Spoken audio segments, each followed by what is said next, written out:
Hello everyone, welcome to another blog. তো এটা হচ্ছে অ্যাকচুয়ালি 31st নাইটের ব্লগ, যেটাতে আমরা দুজন ছিলাম, আমি এবং আমার বর। যে রাত্রিবেলা মাটির হাঁড়িতে মাটন রান্না হবে, আর তার জন্যই এত প্রিপারেশন, যেখানে রয়েছে সমস্ত আমাদের রোজকার মশলাগুলো যেগুলো রান্না করতে প্রয়োজনীয়। তো প্রথমেই আমরা ভালো করে উনুনটা যখন জ্বলে উঠেছে, তারপর হাঁড়িটা গরম করে নিই, তাতে সর্ষের তেল, শুকনো লঙ্কা, তেজপাতা এবং দিয়ে দিয়েছিলাম গোটা গরম মশলা, এলাচ, দারচিনি, লবঙ্গ আর জিরা ফোড়ন দিয়ে ভালো করে পেঁয়াজটা দিয়ে ভালোভাবে ভেজে নিয়ে তারপর দিয়ে দিয়েছিলাম কাঁচা লঙ্কা। তো এইটা যতক্ষণ ভাজা ভাজা হয়েছে, যেহেতু আমাদের ফার্স্ট টাইম, তো এটা একটা অন্যরকম এক্সপিরিয়েন্স অবশ্যই। তো হাঁড়িটা গরম হতে কিন্তু বেশ সময় লেগেছিল। তো তারপর আগে থেকে ধুয়ে রাখা মাটনের পিসগুলো আমরা এর মধ্যে একে একে আস্তে আস্তে দিয়ে দিয়েছি। দিয়ে দেওয়ার পর কিন্তু এটাকে বেশ সময় ধরে অনেকক্ষণ এটাকে নাড়াচাড়া করা হয়েছে, মানে প্রায় কষানো হয়েছে বলা চলে। অনেকটাই ভাজা ভাজা হয়েছিল। তো যেটা সময় লেগেছিল প্রায় প্রায় হচ্ছে আমাদের ০.৫ ঘন্টা।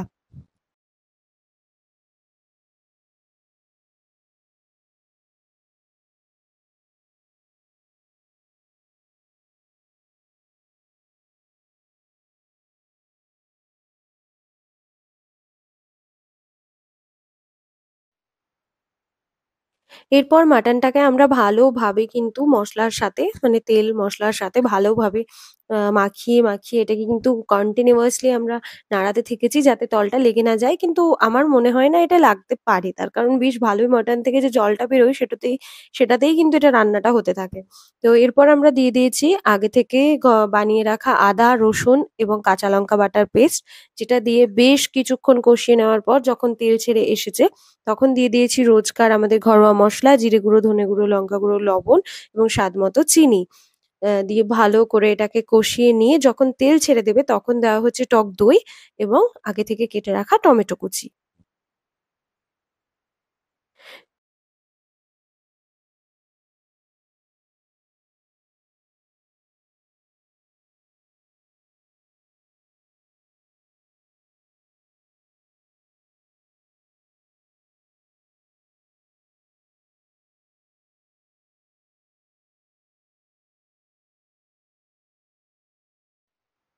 টক দই এবং টমেটো কুচি দেওয়ার পর কিন্তু আমরা ভালোভাবে এটাকে কষাতে থাকবো। নরমালি গ্যাস ওভেনে করলে যতটা সময় লাগে, তার থেকে যে খুব কম বা বেশি লেগেছে সেরকম না, অ্যাপ্রক্স ওইরকমই সময় লেগেছে।